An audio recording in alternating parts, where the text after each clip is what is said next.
계시록 6장을 보겠습니다.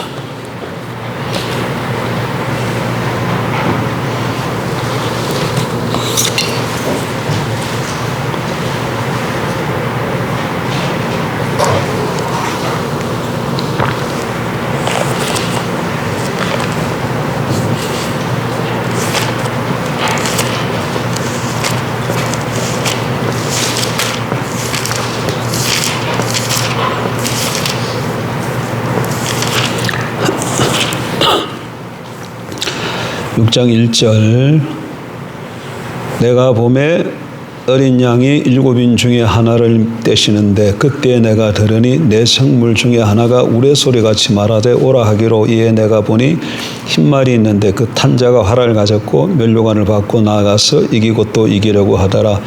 둘째 인을 떼실 때 내가 들으니 둘째 생물이 말하되 오라 하니 이에 다른 붉은 말이 나오더라. 그 탄자가 허락을 받아 땅에 사평을 제하여 버리며 서로 죽이게 하고 또 큰 칼을 받았더라. 셋째 인을 떼실 때 내가 들으니 셋째 생물이 말하되 오라 하기로 내가 보니 큰 말이 나오는데 그 탄자가 손에 저울을 가졌더라. 내가 내 생물 사이로부터 나는 듯한 음성을 들으니 이르되 한 데나니온의 밀 한 대요 한 데나니온의 보리석 대로다. 또 감람류와 포도주는 해치지 말라 하더라. 넷째 인을 떼실 때 내가 넷째 생물의 음성을 들으니 말하되 오라 하기로 내가 보며 청황색 말이 나오는데 그 탄자의 이름은 사망이니 음부가 그 뒤를 따르더라. 그들이 땅 4분의 1의 권세를 얻어 금과 흉령과 사망과 땅의 짐승들로서 죽이더라. 다섯째 인을 떼실 때 내가 보니 하나님의 말씀과 그들이 가진 증거로 말미암아 죽임을 당한 영혼들이 제단 아래에 있어 큰 소리로 불러 이르되 거룩하고 참되신 대주제여 땅에 거하는 자들을 심판하여 우리 피를 갚아주지 아니하시기를 어느 때까지 하시려 하나이까 하니 각각 그들에게 흰 두루마기를 주시며 이르시되 아직 잠시 동안 쉬며 그들의 동무 종들과 형제들도 자기처럼 죽임을 당하여 그 수가 자기까지 하라 하시더라. 내가 보니 여섯째 인을 떼실 때 큰 지진이 나며 해가 검은 털로 짠 상복같이 검어지고 달은 온통 피같이 되며 하늘의 별들이 무화과 나무가 대풍에 흔들려 설익은 열매가 떨어진 것 같이 땅에 떨어지며 하늘은 두루마기가 말리는 것 같이 떠나가고 각 산과 섬이 제자리에서 옮겨지매 땅의 임금들과 왕족들과 장군들과 부자들과 강한 자들과 모든 종과 자유인이 굴과 산들의 바위 틈에 숨어 산들과 바위에게 말하되 우리 위에 떨어져 보좌 앉으신 이 얼굴에서와 그 어린 양의 진노에서 우리를 가리라.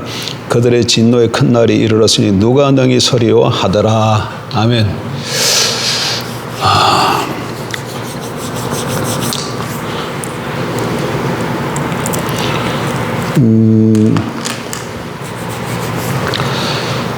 우리 황 집사가 애기 엄마의 죽음과 또 그리스도의 죽음 얘기하면서 사람의 죽음에 대해서 자기 아들을 대한 죽음에 대해서 어떤 감동이 있는데 주님의 죽으심에 대해서 감동이 좀 없다. 그 우리 모두 다 그렇지 않나요? 그 왜 그런 것 같습니까, 여러분?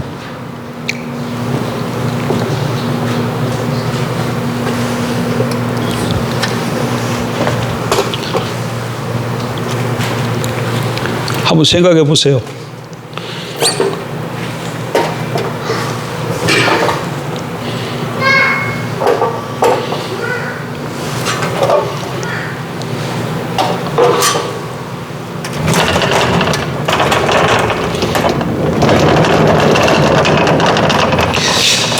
일단 먼저는 하나님의 사랑, 당신의 아들을 십자가에 내어주신 하나님의 사랑은 너무나 많이 들었어. 우리가 너무나 많이 들었어. 처음 듣는 것도 아니고 너무나 많이 들어서 잘 알고 있고, 그러니까 뭐든지 간에 처음 척 들었을 때는 성탄 코리아 마론나 얘기는 예전에 제가 한번 말씀을 드렸지만 황 집사 같은 경우는 오늘 처음 들었을 수도 있겠죠. 그러니까 신선하게 들렸고 하나님의 사랑에 대해서는 늘 들었던 말이고, 이래서 좀 감격이 덜할 수도 있고, 그 다음에 하나님의 그 아들을 십자가에 내어 주셨다는 그게 왜 그러니까 첫 번째 이게 잘 이해가 이게 깨달아져요. 여러분, 하나님께서 당신의 아들을 십자가에 왜 내주셔야만 했습니까? 왜 내어주야만 하셨어요? 예?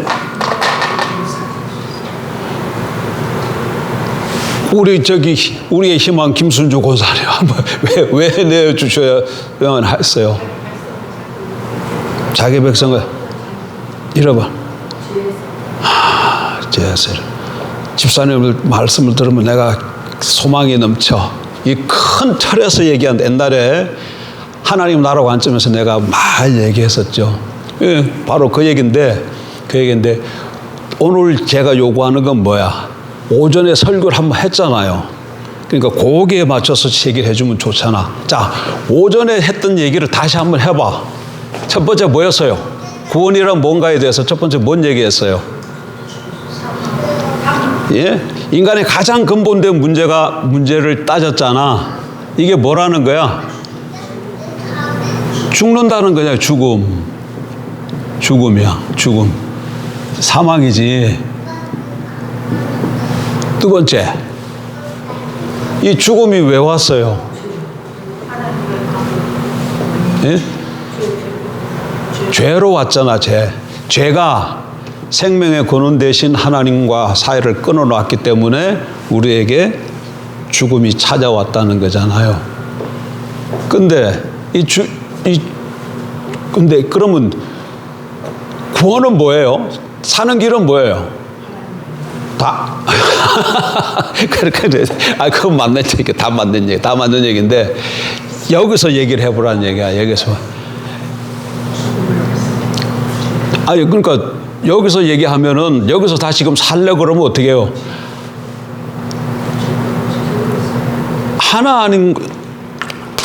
원래가 하나님이 사람 근본된 문제인데, 그러니까 이게 죽음이 찾아온 곳이 하나님과 끊어졌기 때문에 죽음이 찾아왔잖아. 그럼 다시금 사는 길은 뭐예요? 하나님께로 돌아가는 거잖아요. 근데 왜 끊어졌어요? 죄 때문에 끊어졌잖아. 그러니까 하나님과 사람 사이에 뭐가 있는 거야? 죄가 있는 거잖아. 그러니까 다시금 하나님께로 돌아가면 되는데 죄가 있으니까 못 돌아가잖아요. 이 죄 문제를 해결해야죠. 죄 문제를 해결해야지. 근데 이 죄 문제를 해결하는 건 간단합니다. 어떻게 하면 해결해? 죄값만 지불하면 돼. 근데 로마서 6장에 의하면 6장 23절 죄의 삭은 사망이니라. 그래서 죄값이 사망이야. 그러니까 무슨 얘기냐? 죄 없는 사람이 내 대신 누가 죽어줘야만 내가 살 수 있다는 얘기야. 그런데 모든 사람이 다 죄인이야. 그러니까 누가 내 대신 죽어줘도 소용이 없어. 지는 지제값으로 죽는 거예요. 제가 아까 다리 난간에 나왔던 그 어머니보다 내가 우리 딸 내가 더 사랑해.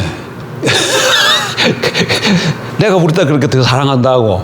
그래서 내가 은진이를 위해서 죽겠다고 하나님 앞에서, 하나님, 제가 우리 막내딸 은진이를 위해서 대신 죽고 우리 은진이 살려주세요. 하나님 보실 때 기특하게 보실지 모르지만 하나님 뭐라 그러실까요? 야 임마, 니는 네 죄값으로 죽는 거야. 대신 죽어줘 소용이 없어요. 니는 내 죄값으로 죽는 거야. 왜? 모든 사람이 다 하나님 앞에서 사형수기 때문에 대신 죽어줄 수가 없어요. 사형수가 아닌 사람이 죽어줘야 되면. 그러니까 이 죄 문제를 해결해야 되는데 인간 스스로 죄 문제를 해결할 수가 없다. 죄 문제가 해결 안 돼. 인간은 해결 못함. 그러니까 절망적이지. 세상만 바라보면 절망적이야. 그래서 하나님께서 국렬에 여기셔서 이 문제를 해결해 주셨는데 어떻게 해결하셨다는 거예요? 죄 없는 당신의 아들을 세상에 보내셨어요. 그 죄 없는 하나님의 아들이 이 세상에 오셨는데 그분이 예수 그리스도시야. 그리고 그분이 어떻게 모든 인류의 죄를 대신 지고 십자가에 돌아가신 거예요. 그래서 이렇게 십자가가 나오는 거야. 십자가. 좀 더 얘기하면 부활이 나오고 또 승천해서 지금은 어떻게 해? 지금은 승천해서 보좌에 앉아 계시잖아요. 보좌에 앉아 계시다는 말은 무슨 얘기예요?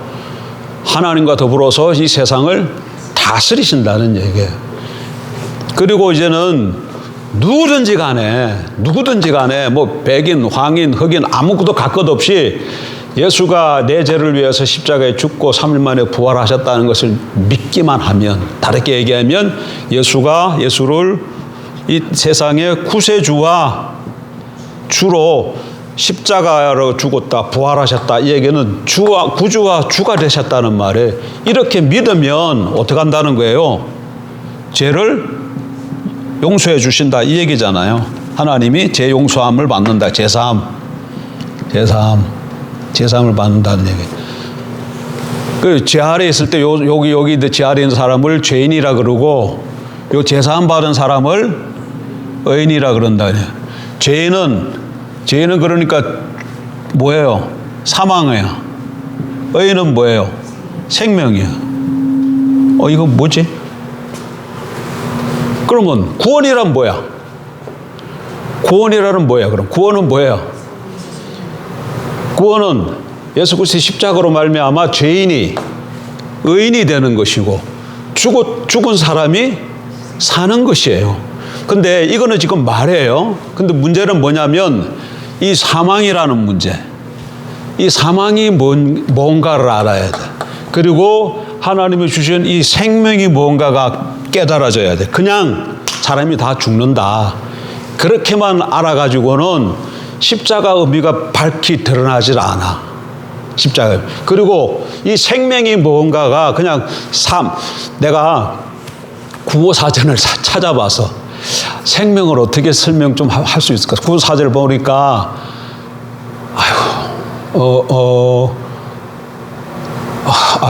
지금 구호사 사는 게 그래서 살아 있으면서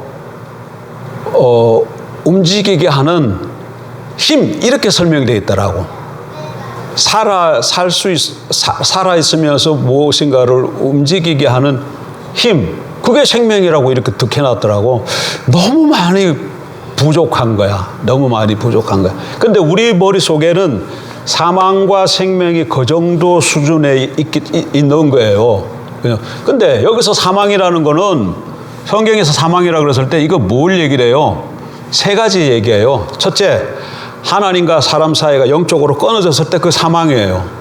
그러니까 우리는 예수 그리스도 믿음으로 하나님과 우리가 지금 연결되어 있지만, 이방인은 아직도 영적으로 끊어져 있어요. 저들은 영이 죽어 있고 우리 영이 산 사람이에요. 영이 죽었을 때 그거를 사망 그러는 거예요. 두 번째, 또 사망은 영혼과 육신이 나뉠 때 그게 또 사망이에요. 성경에서 말할 때는 사망은 분리야. 하나님과 사람이 끊어져 있을 때 사망이라고 그러고, 그 다음에 영혼과 몸, 육신이 나뉠 때 또 사망이래. 보통 사망 그러면 우리는 요걸 생각해. 우리 영혼과 육신이 나뉠 때 그걸 사망이라.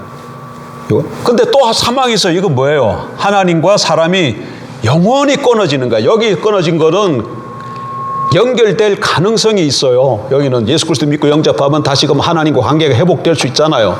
근데 여기는 회복될 수 없는 거야. 여기는 어디예요? 그러니까 지옥이야. 지옥 또는 불못에 들어가는 거야.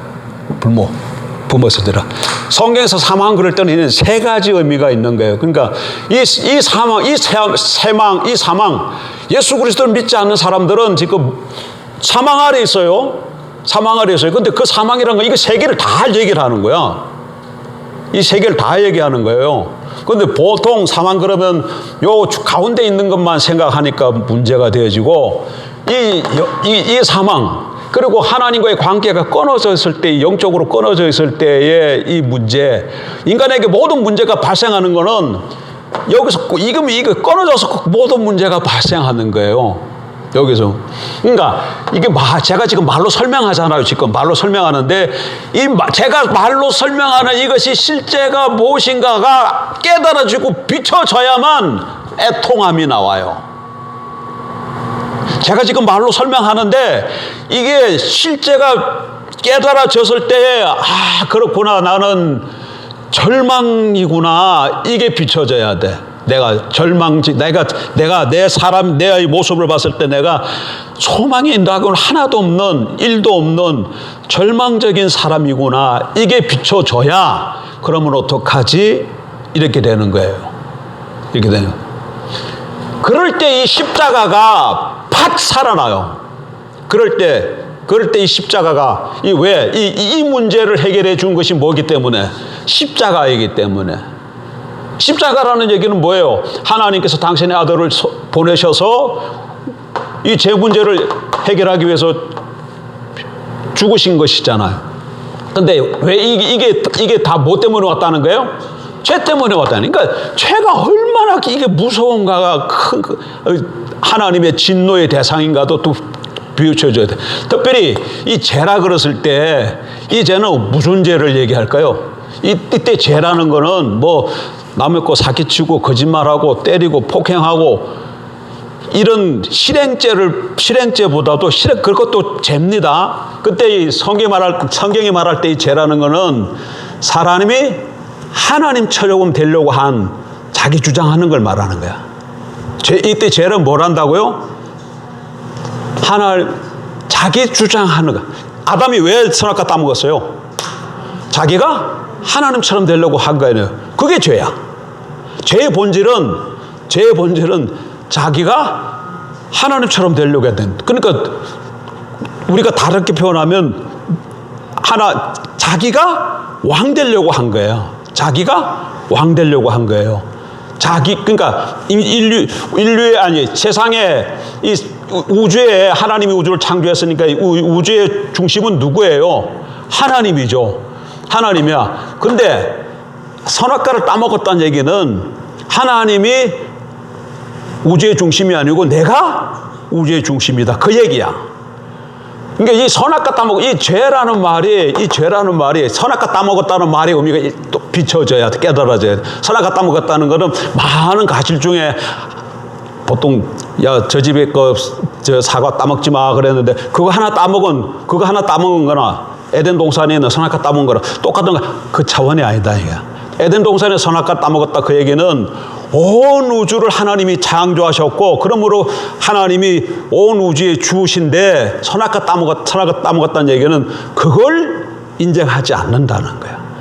그걸 인정하지 않고 온 우주가 자기가 하나님 되려고 한 거예요. 그러니까 하나님이 없어지고 자기가 뭐가 된 거예요? 하나님이 된 거야. 하나님이 우주의 중심이 돼야 되는데 자기가 우주의 중심이 되려고 한 게 선악과 따먹은 거죠. 그러니까 죄는 자기 주장이에요. 자기 중심이에요. 그러니까 죄는 뭐라고요? 자기를 주장하는 거야. 다르게 표현하면 자기가 자기 중심이야. 자기 중심이야. 죄는 철저하게 자기 중심이야. 철저하게 자기 주장이야. 죄를 이렇게 정해놓고 한번 보세요. 죄를 이렇게 정해놓고 보면 우리가 어떻게 살고 있어요? 늘상이 죄야. 늘상이 죄야. 안 그래요, 여러분? 죄를 이렇게 정해놓고 보라고. 그러면 나는 뭐 남의 것을 빼앗지도 않고 뭐 훔치지도 않고 이렇게 하니까 내가 죄 안 짓는 것 같아. 그런데 죄를 이렇게 정의하고 보면 어떻게 씁니까? 늘 죄 짓고 살아요. 늘 죄 짓고 살아요. 안 그렇습니까? 죄를 이렇게 정의해 놓으면 두 부분인데도 어떤 때는 막 싸우잖아. 왜 싸워요? 자기 주장하기 때문에 그래요. 자기 주장하기 때문에. 그러니까 당신이 나를 중심으로 돌아줘, 이 얘기야. 그럼 또 막 싸운다네. 아니야. 왜 내가 너를 위해서 움직여? 네가 나를 중심으로 움직여줘, 이 얘기야. 다른 얘기하면 내가 왕이야. 너는 신하로서 날 섬겨줘, 이 얘기야. 또 여기서 아니야. 왜 내가 널 섬겨? 내가 왕이야. 당신이 나의 신하로서 섬겨줘, 이 얘기예요. 이 얘기야. 죄가 이런 거예요. 그러니까 이게 예수 그리스도 믿고 난 후에도 이 죄 문제가 이게 죽을 때까지 이 문제가 해결하기가 쉽지 않아. 못 해결해. 죄 문제가 해결 안 돼요. 그래서 하나님이 해결해 주신 것이 십자가와 부활이야. 가만있어 봐. 십자가, 그러니까 십자가는 죄값, 우리 보통 또 십자가를 하면 우리 죄를 받을 형벌을 주신 걸로만 그렇게만 생각하기 쉬워. 그러나 당연히 그렇죠. 우리 죄값을 지불해야 되는 게 십자가예요. 근데 동시에 로마서 6장까지 좀 생각해서 한번 보여. 로마서 6장에 뭐라고 되어 있어요? 로마서 6장에 그리스도가 십자가에 못 박혀 죽을 때에 주님만 십자가 못 박혀 죽은 게 아니고 우리의 옛사람이 그와 함께 십자가에 못 박혔다 그래요. 그리고 주님이 부활할 때, 우리가 주님 부활할 때 또 함께 부활했다 그래요. 부활했다 그래요. 그래서 주님이 십자가에 못 박힐 때에 우리도 그 주님 안에서 함께 십자가에 못 박혔어요. 함께 못 박혔어요. 그러니까 함께 죽은 거예요. 뭐에 대해서 죽었어요? 죄에 대해. 죄 뒤에는 뭐가 있어요? 죄 뒤에는 사탄이 있고, 죄의 결과로 뭐가 나와요? 사망이 있잖아요. 근데 사탄이 뭘로 죄라고 정죄해요? 율법이잖아. 이게 다 한 세트야, 이게. 뭐라고요? 사탄이 율법, 죄, 사망. 이게 한 세트야. 이게 한 세트야. 이게 한 세트예요. 이게 한 세트야. 이래서 예수님이, 그러니까 여기서부터 이게 벗어나야지 해방이 되어지는데, 죄값만 지불했다고 그래서 여기까지 와. 우리 죄값을 십자가에 대해서 죽었어요. 그런데 또 사탄이 또 막 유혹해가지고 또 죄를 지으면 또 넘어가 버리면 뭔 소용이 있어? 또 죄 짓게 되잖아. 그러니까 당연히 죄값을 지불한 의미도 있지만, 예수님이 십자가에 죽으심은 예수님 혼자만 죽은 게 아니고 온 첫 창조 때의 모든 사람, 하나님의 백성들, 또 첫 창조 때의 피조 세계 전체를 포괄해서 돌아가신 거예요. 그리고 새롭게 부활하신 것이죠. 그래서 우리가 그 십자가 부활 사건을 믿으면 주님이 돌아갔을 때 우리도 함께 죽은 거예요. 죽어버렸으니까 사단, 율법, 죄, 사망하고 아무 상관이 없는 자가 돼. 로마서 7장에 뭔 얘기를 하고 있어요? 어떤 두 부부가 있는데 아내가 남편으로부터 자유하려면 어떻게 해야 돼요? 두 부부가 하는데, 지금은 21세기는 남녀가 동등해가지고 그런 거 잘 모르는데 1세기 때만 해도 이게 동등하지가 않아. 그냥 여자들은 남자에게 속해 있는 그 정도예요, 진짜로. 근데 이 여자가 자유하려고 그러면 어떻게 해야 돼요? 남편이 죽어야 돼. 남편이 죽으면 자유하잖아요. 다른 데로 시집도 갈 수 있잖아요. 그런데 우리가 여기 이제 사단에 대해서 또는 죄에 대해서 자유하려면 어떻게 해야 돼? 이 사단이 안 죽어. 율법이 안 죽어요. 그럼 어떻게 해야 돼요? 로마서 7장은 부부 얘기하면서 여자가 남자로부터 자유하려면, 남편으로부터 아내가 자유하려면 남편이 죽으면 된다. 그런데 이제 여기 와서는 율법과 사람 얘기합니다. 이렇게 한 부부다. 그럼 어떻게 하면 자유하느냐? 근데 이 율법이 안 죽네? 율법이 안 죽어요. 남편은 죽는데 율법은 안 죽는다니까? 그러면 어떻게 해야 돼? 자유하려면 어떻게 해야 돼요? 못 지키지, 율법을 못 지키지. 어떻게 하면 돼요? 자, 여기 아내가 있고, 여기 남편이 있어요. 남편에서부터 아내가 남편으로부터 자유하려면 남편이 죽으면 됩니다. 근데 여기 또 율법이 있고, 사람이 이렇게 있으면, 사람이 율법으로부터 자유하려면 어떻게 해야 돼? 율법은 선하고 하나님 주신 계명이기 때문에 이건 안 죽어요. 이거 벗어나려면 어떻게 하면 돼? 여기서 죽으면 돼. 사람이 죽어버리면 돼. 근데 죽어가지고 그냥 죽을로 끝나면 무슨 소용이 있어요? 근데 십자가가 부활이 바로 그걸 해주는 거야. 이걸 알아서 예수 그리스도를 믿고 영접하면 주님의 십자가 부활이, 십자가 믿으면 율법으로부터 자유케 되는 거야. 그런데 그걸로 끝나는 게 아니라 주님의 또 뭐가 있어요? 부활이 있으니까 주님이 부활할 때 같이 새롭게 태어나는 거예요. 근데 이거는 한 세트라 그랬잖아. 지금 이거 사탄, 율법, 죄, 사망은 한 세트이기 때문에 율법에 대해서 죽었다는 얘기는 사탄에 대해서 죽었다. 율법에 대해서 죽었다는 죄에 대해서 죽었다. 율법에 대해서 죽었다는 사망에 대해서 죽었다는 얘기랑 똑같은 의미예요. 사단이 율법을 가지고 사람을 죄짓게 하고 죄짓게 되면 죄값을 사망을 주는 거예요. 찾아오는 거예요. 그래서 이건데 이 문제가 처결이 돼야 되는데 이 문제 처결이 어떻게 했다? 십자가와 부활이라는 거예요. 그러니까 십자가만 자꾸 내 죄값만 지불했다는 사건을만 알아가지고는 안 되고 주님이 십자가에 못 박혔을 때 우리도 같이 죽었다는 거야. 그리고 주님이 부활할 때 우리가 다시 부활했대. 그때 주님이 죽을 때 같이 죽은 그 사람이 옛사람이고 주님이 부활할 때 다시 우리가 태어난 사람을 새 사람이라고 그러는 거예요. 새 사람은 그러니까 주님과 함께 우리 옛사람은 이미 죽어서 우리는 사탄과 율법과 죄와 사망과 상관없는 사람이 된 거예요. 그리고 그 다음에 부활할 때 누구에서? 하나님에 대해서, 성령의 법에 대해서, 의에 대해서, 생명에 대해서 우리가 살아난 거야. 살아난 거예요. 그러니까 그러니까 다시금 여기에 대해서 하나님, 이 의, 생명, 이런 단어들이 갖고 있는 실상들이 자꾸 묵상에 좀 해볼 필요성이 있어. 그랬을 때에 감격이 자꾸 나고, 이때 생명이라는 건 무슨 생명이에요? 생명 이렇게도 얘기하지만 영생이라고도 얘기하잖아. 영생이라고. 이때 생명은 영생을 얘기하는 겁니다. 근데 이 영생은 뭐예요?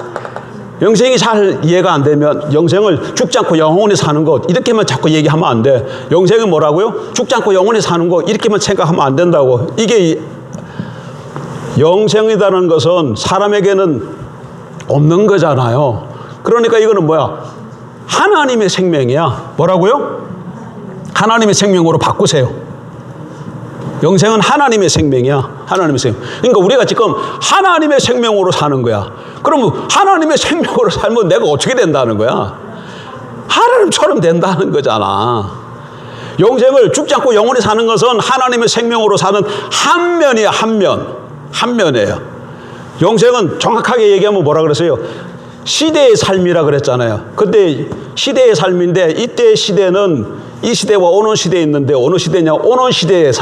그래서 영생이라는 말의 원어가 원래가 오는 시대의 삶이야. 그런데 오는 시대가 하나님 나라니까 영생, 오는 시대의 삶, 오는 시대가 하나님 나라니까 하나님 나라의 삶. 하나님 나라의 삶은 하나님 왕대에서 다스리는 삶.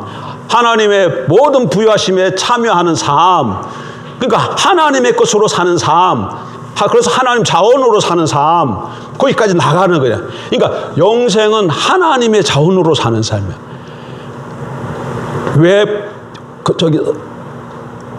우리는 지금 돈이 부족하니까 돈만 많이 있으면 좋을 것 같잖아요. 그 물질이 부족하니까. 근데 영생은 그 물질이 부족한 거 다 채워지는 거야. 정상적으로 얘기하면 정확하게 다 표현하면. 그러면 그것만 있으면 삽니까? 돈이 세상에 제일 부자가 누굴까요? 대한민국 제일 부자가 누구예요? 삼성의 그 회장 이름이 이재용인가요? 이재용이가 제일 부자라고 한번 생각해봐요. 근데 이재용이가 돈은 많아서 제일 부자인데 건강이 없다고 생각해봐. 그 뭐 의미가 있어요? 그러니까 돈도 많아야 되고 건강도 있어야 되고 또 그거 돈도 많고 건강도 한데 늘 마음에 막 지지고 볶고 있다.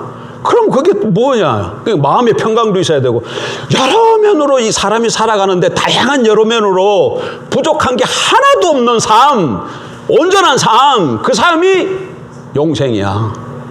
그 삶이 영생이에요. 그 삶이 그러니까 거기 죽지 않고 영원히 사는 것은 그 중에 한 측면이죠. 한 측면. 이런 생명을 예수 그리스도의 십자가와 부활을 통해서 주셨다는 것이죠. 주셨다는 거야. 그러니까 이 일을 이루신 동기가 뭐라는 거예요? 이런 일을 이루신 동기가 사랑이라는 거야.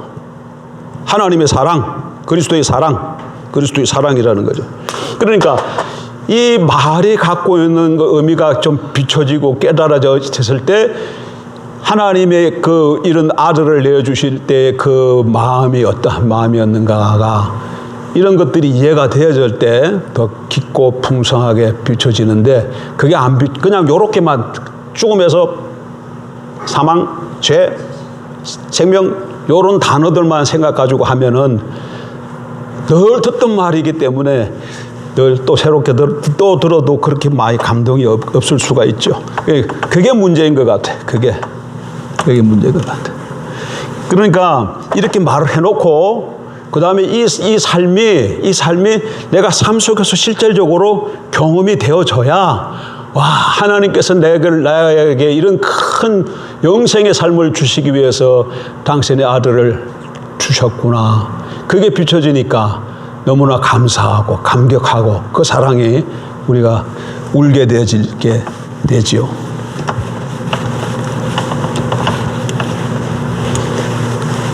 일단 사람의 문제가 가장 근본된 문제가 뭐라는 것이 딱 보여야 돼요. 그래야 이 십자가를 찾게 돼 있어. 사람의 가장 근본된 문제가 뭔지가 안 보여지면 나는 그냥 내 가장 근본된 문제는 돈이 없는 거야. 나의 가장 근본된 문제는 병에 걸려 있는 거야. 이걸로만 자꾸 배워지면 돈이 없어서 내가 문제가 되니까 뭐 하려고 그러겠어요? 돈 벌러 하겠죠. 건강이 없어서 문제라고 생각하면 건강 비결되는 걸 찾겠죠. 십자가 안 찾아요. 십자가 안 찾는다고.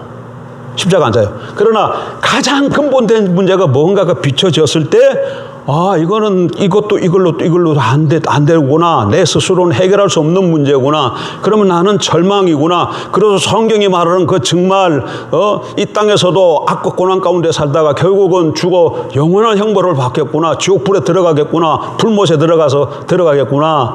이렇게 절망이 느껴져야 돼. 그렇구나 해서 절망이 느껴져야 십자가가 하나님 제시한 길 십자가 볼 때 정말 이게 구원이구나 하고. 여러분, 율법을 주신 목적 중 하나가 뭐예요? 하나님이 율법을 줬잖아. 율법을 줬는데 율법을 준 목적이 뭐예요? 첫 번째가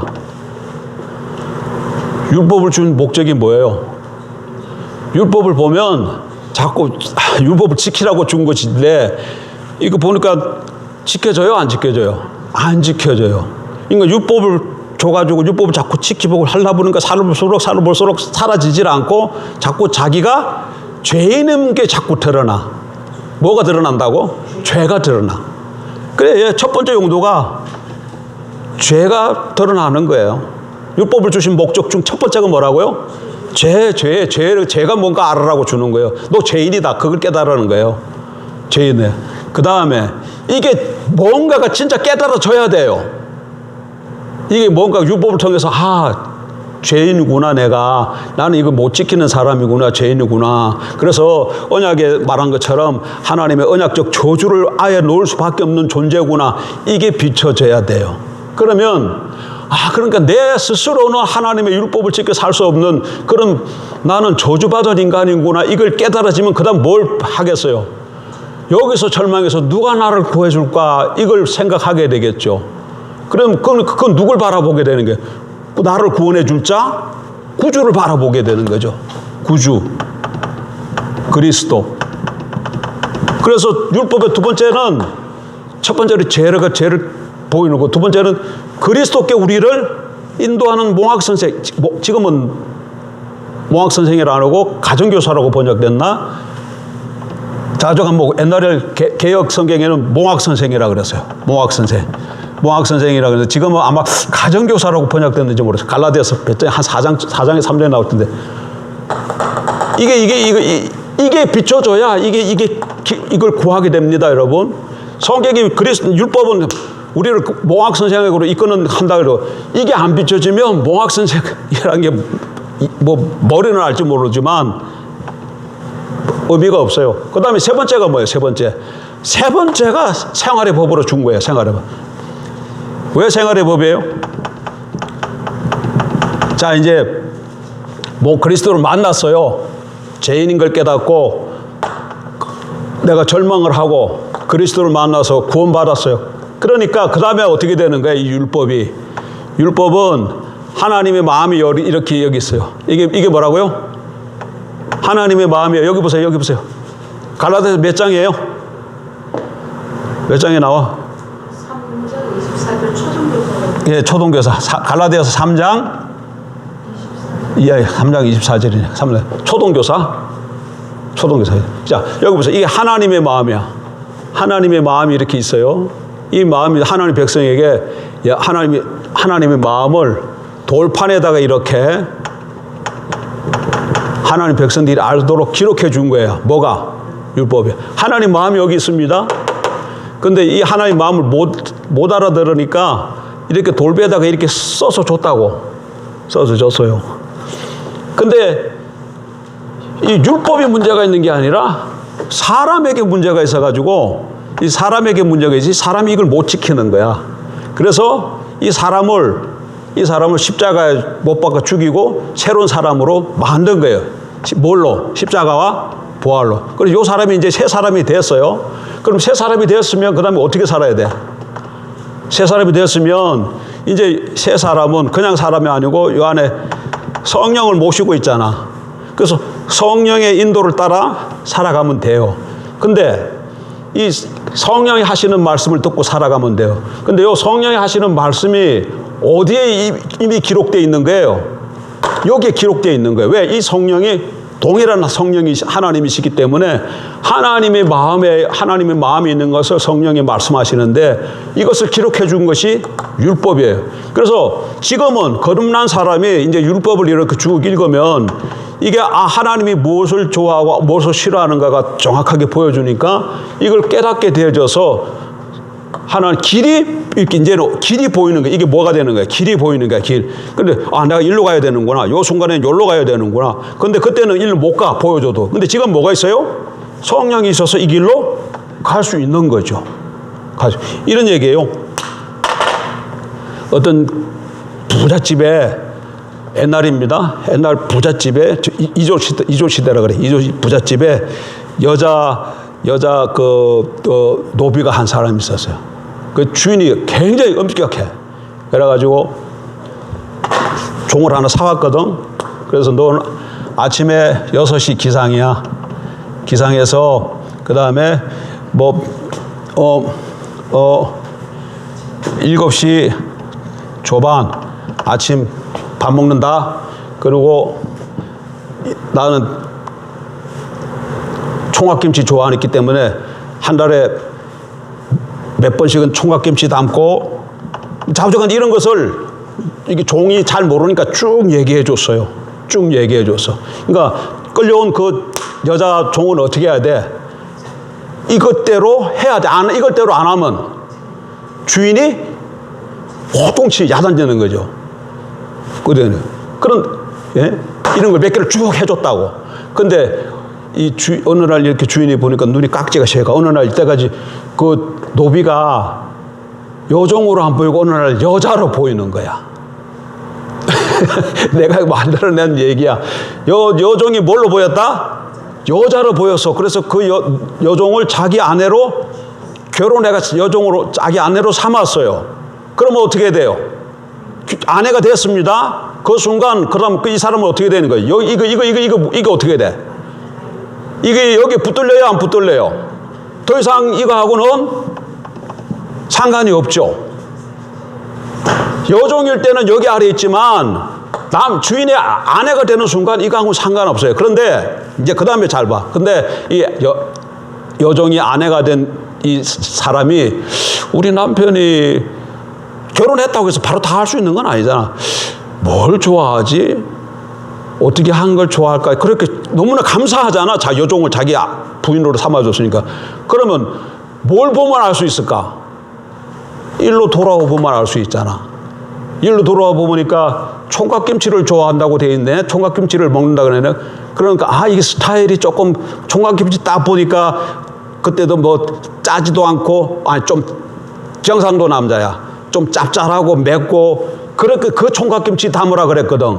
그러니까 우리 남편이 좀 짭짤하면서 자극성 있는 이런 음식을 좋아하는 거. 뭘 통해서 알 수 있어요? 총각김치 다 먹어듣겠다는 이거 법. 법을 통해서 남편이 뭘 좋아하는 걸 알게 되잖아요. 이것이 그거야. 이게 이거요. 그러니까 옛날에는 예수 그리스도에게 시집 오기 전에는 이 율법이 우리를 얼금에 죽이는 거지만 시집 와 딱 온 이후들은 이것이 이제 남편을 기쁘게 하고 어떻게 살아야 되는가를 비춰주는 길이 되어진다는 얘기. 근데 우리는 지금 어때요? 예수 그리스도로 말미암아 죄와 사탄과 사망과 죄에 대해 죽고 그리스도에 대해서 살았으니까 이 율법이 이제는 우리를 죽이고 정죄하는 것이 아니라 살리는 길을 제시해 주는 것이죠. 그래서 그거를 율법의 제3용도라 그렇게 얘기하는 율법의 제3용도. 그래서 첫 번째는 죄가 제되게 하고 죄가 뭔가 깨우쳐져. 그러면은 절망해야 됩니다, 여러분. 절망 안 하면 그리스도를 안 바라봐. 죄에 대해서 절망을 해야 돼. 아, 나는 이거 내 힘으로는 아까 이 죄가 뭐라 그랬어요? 죄가 이게 자기 중심이라는 이 말이 뭔가가 비춰져야 돼. 죄는 자기 주장이야. 처절하게 자기 주장함으로 결국 뭘로 돌아가는 거예요? 자기로 돌아가는 거잖아요. 자기 주장하는 거예요. 자기 주장이 죄야. 자기 주장이 죄야. 끊임없이 예수 그리스도 믿고 난 후에도 계속해서 올라오는 게 이거잖아요. 우리 안에 이거랑 싸움이야. 성화 과정이 이게 돼줘야 성령이 거하심에도 불구하고 이게 있는데 이게 성령이 안 계셨을 때는 이게 완전히 여기 사로잡혀 삽니다, 여러분. 안 믿는 사람들은요 이 말을 그냥 하잖아. 뭐라 그러지? 왜 간섭해? 이렇게 돼. 안 믿는 사람이 물으냐? 왜 자꾸 간섭하고 지랄이야? 나는 내 맘대로 살 거야 이러잖아. 내 맘대로 산다 그러잖아. 그게 무슨 말이에요? 내 맘대로 살겠다는 것은 내가 내 인생의 주인이 되어 살겠다는 얘기예요. 내 맘대로 살 거야. 왜 간섭하지 마. 내 맘대로 살 거야. 이런 얘기는 내가 내 인생의 주가 되어 살겠다는 얘기예요. 그러니까 그 삶 속에는 뭐가 없는 거예요? 하나님이 없는 거예요. 하나님이 없는 거야. 내가 마음대로 살겠다. 내가 주인이 되어 살겠다니. 그게 죄야. 그게. 죄라는 건 그게 죄예요. 이게 율법을 통해서 이게 보여져야 이거 나는 이게 가능성이 없는 존재구나. 그럼 어떡하지? 그럴 때 이게 율법의 이 그리스도를 바라보게 하고 그래서 그리스도를 믿게 하고 영접하게 해서 그러면 예수님 우리를 어디로 끌고 가요? 예수님이 장실이 십자가에 죽고 부활하셨잖아. 그래서 우리를 십자가에다가 못 박아버려가지고 죽이는 거죠. 죄값을 지불하는 것과 동시에 우리를 죽여버리고 그 다음에 새로운 사람으로 부활케 하는 거죠. 그리고 그게 성령이 막. 그래서 그 다음부터는 그러면 이제 이 법을 따라서 하나님 길이 뭔가를 보여주니까 이쪽 갈 때 우리 힘으로 못 가요. 그래서 누가 계시는 거예요? 성령이. 이 법대로 살고자 하는 마음도 성령이 주시고 그대로 움직여 갈 때 갈 수 있도록 힘도 주시는 분이 성령이에요. 그래서 율법을 성취하게끔 하신다는 거예요. 율법을 성취하게 하겠다는 거예요. 그러니까 이 모든 것들이 어디서 왜 이렇게 이런 일들을 벌어졌다는 거야? 하나님의 사랑이 이 일을 이루게 하셨다는 거야. 하나님의 사랑이. 하나님. 그 여인은 지가 10달 동안 배 안고 있다가 배 아파서 자기 새끼니까 그렇게 한 것이지만 하나님은 전혀 그렇게 안 해도 돼. 우리가 로마서 5장에 우리가 연약할 때에 우리가 경건하지 않을 때에 우리가 죄인이었을 때에 한 걸음 닿아서 우리가 하나님과 원수 되었을 때에 하나님께서 그런 마음을 가지고 이런 일들을 행하셨다는 것이죠. 예.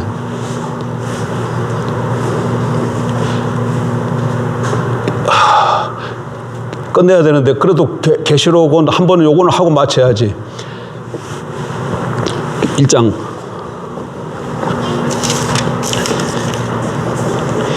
8절까지 1장 1절부터 1장 8절까지는 서론 부분입니다. 계시록이 무슨 책인가를 보여주고 그 다음에 1장 9절부터 3장 22절까지는 뭐예요?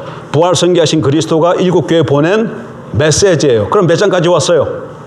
3장까지 왔잖아요. 3장까지 왔잖아요. 그죠? 1장 1절부터 8절까지는 계시록이 무슨 책인가를 보여주는 거야. 여러 가지 다른 얘기가 있지만 여러 가지가 다른 책이 있지만 서론적 부분에만 딱 우리가 짚을 거 계시록은 첫 번째로 무슨 책이다? 묵시다, 서신이다, 예언이다. 아, 이건 잊어버리면 안 된다니까. 왜 잊어버리면 안 된다고요? 이게 왜 중요하다 그래요? 계시록을 해석해 나갈 때 이게 계시록이 뭔 책이다고? 묵시문학이고 편지고 예언이기 때문에 이 장르에 맞춰서 성경을 해석해야 돼. 다 이런 거야. 우리 저기 찬송 가사에도 아마 옛날 찬송 가사에 그런 게 나올 것 같은데 환란, 대환란 얘기하잖아요. 대환란을 그러죠. 예심에서도 어떤 목사님 얼마 전에 기도하는데 대표 기도하는데 7년 대환란을 얘기하더라고. 7년 대환란. 그런 얘기 들어봤어요? 안 들어봤어요? 계속이렇게 7년 대환란을 해요. 왜 그래요? 그거 왜 7년 대환란을 해요? 7년 3년 반 더 그러니까 7년 동안 환란이 있다는 거야. 7년 동안. 그러면 지금 이거는 계시록을 이걸 뭘로 읽은 거예요? 어떻게 해석한 거예요?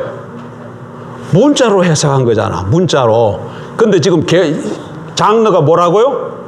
묵시야. 그러니까 숫자만 그러면 다른 건 다 상징으로 해석하면서 숫자만 문자로 해석하면 되겠어요? 아니지. 안 되지. 예를 들어서 계시록 20장에 보면 그 천년왕국이 거기서 나와요. 뭐 사단이 뭐 이렇게 와가지고 결박을 해. 천사가 막 이렇게 사단을 이렇게 결박해가지고 1000년 동안 이 감옥에 집어넣어요. 20장 봐봐요. 20장. 계시록 20장 봐봐.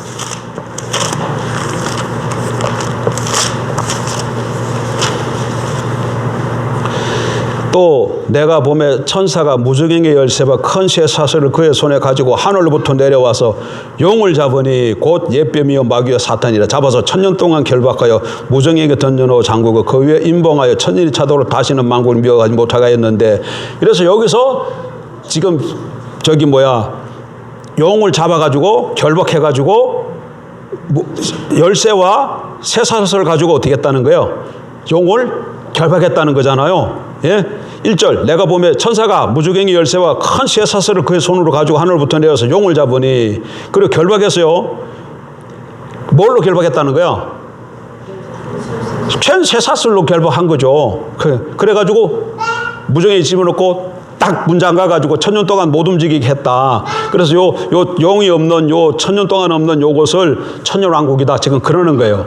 자, 그럼 근데 이거 그러면 보세요. 지금 여기 나오는 게 천사가 쇠사슬, 그 다음에 뭐 있지? 열쇠, 또 그 다음에 용, 1000년 동안 결박 이렇게 돼 있잖아. 자, 보세요. 자, 이거 내 본문 내용은 이거야. 천사가 내려와가지고 쇠살과 열쇠를 가지고 용을 결박해가지고 무저갱이에 집어넣어서 1000년 동안 가뒀다는 얘기예요. 그러면 천사가 진짜로 여기 용이 지금 사탄이라 그랬습니다. 쇠사슬로 결박하면 사탄이 결박돼요? 쇠사슬을 갖고 결박하면 사탄이 결박되냐고. 사단은 뭐예요? 우리 같은 육체가 있어요, 없어요? 육체가 없어요. 육체가 없다고. 그러니까 쇠사슬을 가지고 용을 결박했다 이 얘기는 무슨 얘기예요? 어떻게 풀어야 돼? 용이 이렇게 활동하지 못하도록 묶였다는 것을 나타내는 의미잖아. 그렇잖아요. 그런데 그럼 이걸 어떻게 해석한 거야, 지금? 상징으로 해석했지, 지금 제가 한 거면. 근데 그것을 얼마만큼? 1000년 동안이다 했다 그러면. 그럼 이 1000년을 어떻게 풀어야 돼? 그 다음에 요거는 다 상징으로 풀고, 요거는 문자로 풉니까?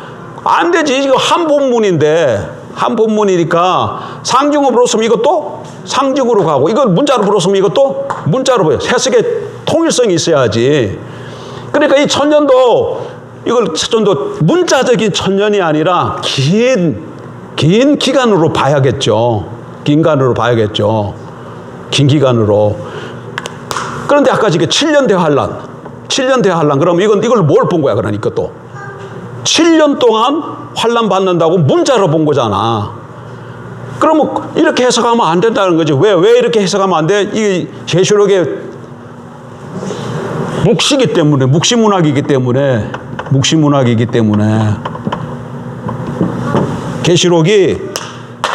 계시록이라는 이 책이 장르 중 하나가 묵시문학이기 때문에 비유, 상징적으로 풀어야 된다는 거예요. 문자로 풀면 안 된다는 거예요. 그 내용만 보십시다. 그럼 지금 우리 몇 장까지 왔어요? 3장까지 왔습니다.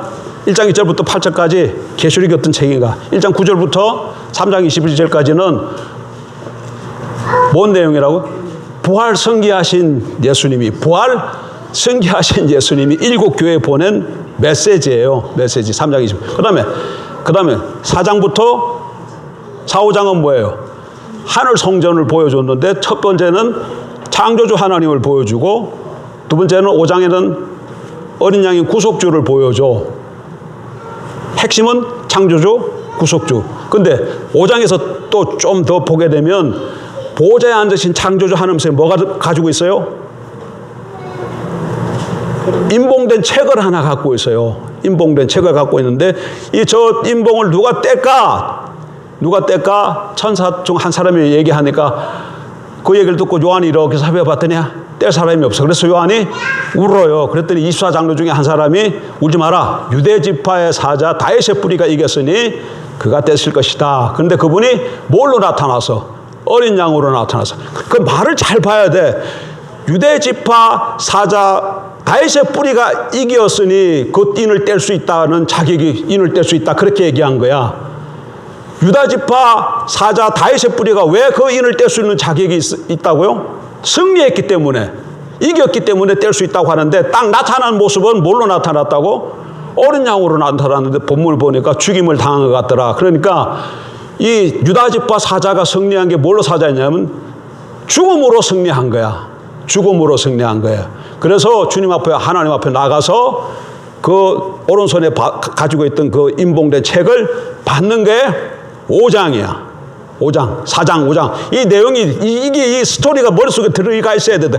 이게 무슨 말인지 몰라도 내용 자체는 좀 들어가 있어야 된다. 그 다음에 6장부터는 이 예수님께서 인을 띄는 거예요. 6장부터는 띄는 거야. 근데 인 하나 뗐더니 그 네 생물 중에 하나가 오라 그랬더니 처음에 뭐가 왔다고? 흰말이 왔어. 또 오라 그랬더니 또 무슨 말이 왔어요? 붉은 말이 왔어. 붉은 말. 정말. 세 번째는 금정말, 흑말이 왔어요. 네 번째는 청황색이 왔어. 청황색. 이게 말입니다. 흑말, 청황색 말. 근데 여기 다 탄 사람이 있어. 탄 사람. 여기까지가 뭐예요? 네 번째 인단 거예요. 여기까지가 인이 7개잖아. 5, 6, 7개인데 여기까지는 인이 요렇게 나가요. 5, 6, 7번은 다른 얘기예요. 이제 오늘은 여기까지만 생각하는 거예요. 인이 4개입니다. 근데 흰말이 보였고 흰말에 탄자가 있는데 여기를 보니까 어떻게 돼요? 관을 쓰고 활을 가지고 있어요. 6장 좀 읽어오세요. 다음에도 6장 좀 읽어. 6장 안 읽어오면 얘기하면 저 혼자만 얘기하는 거야. 흰말에 탄자가, 흰말, 붉은말, 흑말, 청황색 말이 나타나는데 거기 다 탄자가 있다고. 근데 흰말의 탄자는 뭐 한다고요? 활을 가졌어요. 머리에는 어떡하고? 관을 쓰고 나가서 이기고 또 이기려 하더라. 이렇게 돼 있어. 그러니까 이건 뭐야? 마하를 타고 활을 쏜다는 얘기는 이건 뭐예요? 고대 사회에서. 이게 말 타면서 활 쏘면 어떻게 돼요? 기마병이잖아. 지금은 그 당시에는 지금은 탱크 막 이런 거 있지만 그 당시 고대 사회는 기마병이 가서 그냥 쫙 말 타고 나가면 다 그냥 막 쓸어버리는 거지. 그러니까 이거는 뭐야? 이건 전쟁이야. 이기고 또 이기려고 하더라. 반복해서. 붉은 말이었어. 근데 이거는 화평을 제해버리고 여기 붉은 말에 탄자가 여기도 탄자가 있어요. 탄자가 있는데 화평을 제해버리고 서로 싸우게 하며 큰 칼을 가졌더라 이렇게 돼 있어요. 여기 다 탄자가 있습니다. 보세요.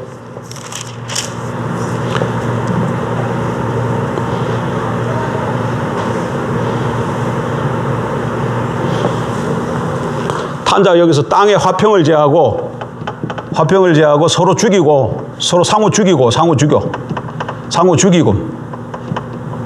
그 다음에 큰 칼로 그러니까 말탄자가 큰 칼을 가지고 땅에 화평을 제하고 서로 죽이게 한다는 얘기잖아요. 또 말 색깔도 붉은 색깔이고 붉은색에다 피를 나타내는 것이죠. 그럼 이건 뭐예요? 칼을 가지고 화평을 제하고 서로 죽이는 거야. 이것도 그러면 전쟁이죠. 근데 요거하고 조금 달라. 그러면 요거는 어떻게 보여요? 칼을 가지고. 요건 나라 사이의 전쟁이라면 이거는 자기 동족끼리 싸움이라 내란이라고 얘기했어요. 뭐야? 내란 뭐 이런 거. 그 다음에 흑말이 나타났어요. 흑말인데 여기 탄자는 어떻게 했어요? 저울을 가지고 있어. 뭘 갖고 있다고? 저울은 다는 거잖아요. 다른데 뭐라고 얘기하냐면 한 데나리온에 밀한대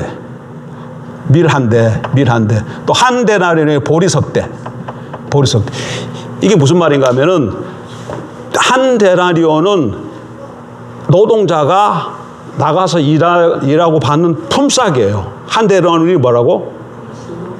하루 받는 품삯이에요. 그럼 요런 식으로 말하면 얼마쯤 받을까요? 요즘 식으로 하면 잡부라고 해요. 기술 있는 사람 말고 잡부가 요즘 한 15만 원 받을까나? 15만 원 받아요? 뭐 기술 있는 사람은 더 받고 어쨌든 제일 그거 일 못하는 그 사람이 잡부인데 15만 원 받는데 밀한대 보리석대라는 얘기예요. 이건 뭐냐면 한 사람이 하루 먹는 식량이에요. 그러니까 자기가 하루 종일 일한 그 가지고 겨우 자기만 먹을 수 있을 정도가 된다 그 얘기야. 그러니까 지금 양식이 굉장히 부족하다는 거예요. 그러니까 이건 뭔 얘기예요? 예? 기근이 들었다는 거야. 그래서 이거는 기근, 궁핍 이런 얘기. 기근, 궁핍. 청황색. 이거는 청황색 말해도 여기 탄자가 있는데 요거는 사망이야.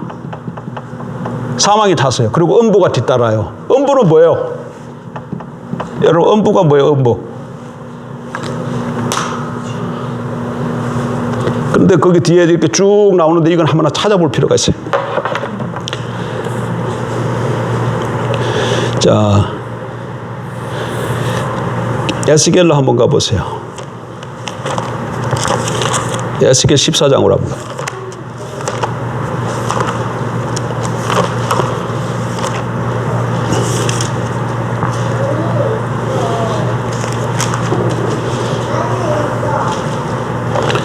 에스겔 14장 21절 놓고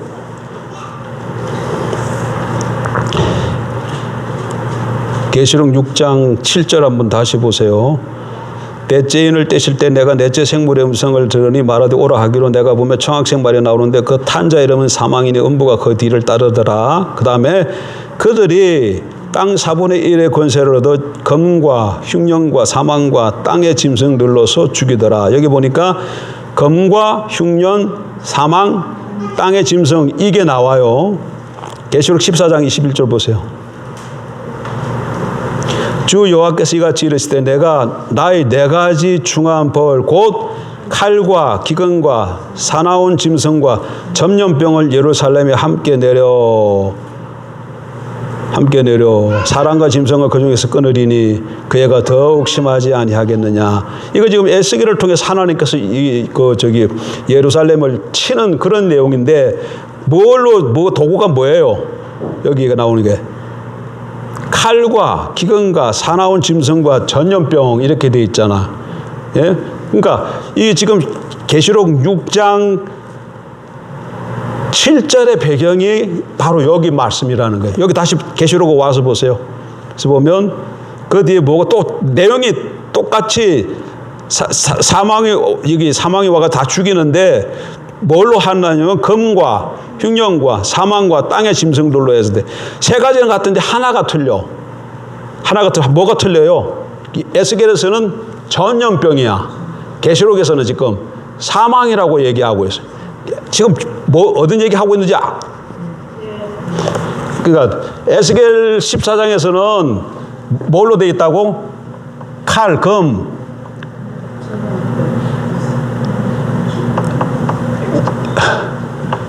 또 아니 그 에스겔부터 얘기해 보세요. 에스겔 네 가지. 칼, 기근. 에스겔 다시 칼, 기근 다음에 뭐예요? 그 다음에 짐승, 전염병이지, 전염병. 근데 지금 계시록에서는 검, 예? 흉년, 사망, 땅의 짐승 이렇게 돼 있잖아요. 계시록 6장의 배경이 지금 에스겔서에서 배경을 해서 가지고 말 쓰는데 여기 지금 다 똑같은데 뭐가 달라요? 사망하고 이것만 다르다는 거야. 이것만 다르다는 거예요. 칼도 검이고 기근이 흉년이고 짐승이 또가 짐승이에요. 근데 계시록에서는 사망이라 그랬고 에스겔서에서는 전염병이라. 그러니까 이 사망이 뭐라는 거예요? 전염병이라는 거야. 그 얘기 하려고 하는 거예요. 그 얘기 하려고. 그래서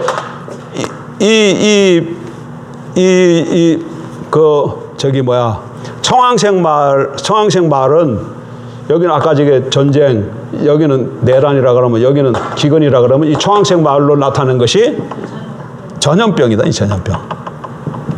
이 얘기 하려고 그러는 거예요. 이 얘기 하려고. 예, 요렇게만 기억하시면 좋겠습니다.